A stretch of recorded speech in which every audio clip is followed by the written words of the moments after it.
5, 4, Tito. Action!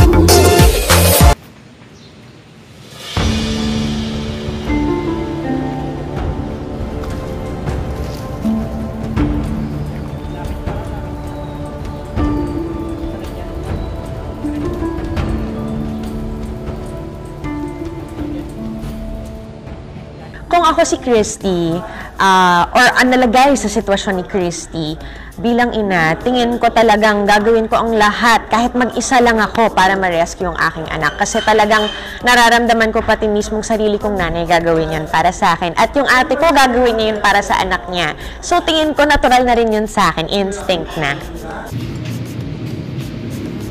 Action!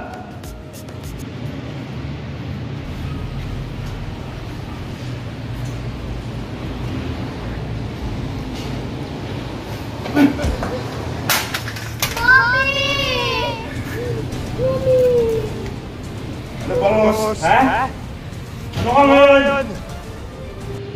Sinasabi ko sa'yo, bata.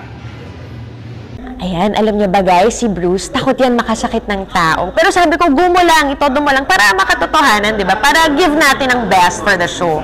You know naman niya, mukha bang fake? Mukha bang, what do you guys think? Boss po sobra. Long sequence. Alright.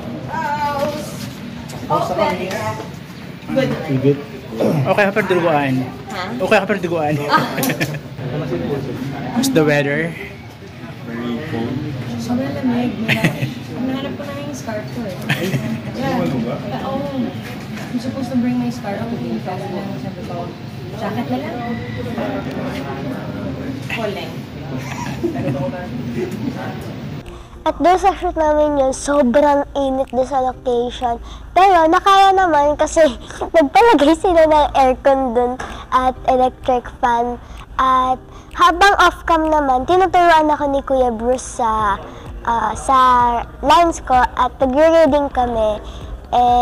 Pero pag nasasaktan naman niya ako doon sa eksena, kunwari, nagsasorry naman siya. Sabi niya, okay ka lang ba? Ganyan, ganyan, ganyan. And then si Kuya Luis naman, habang off-cam, nagpapatawa pa siya.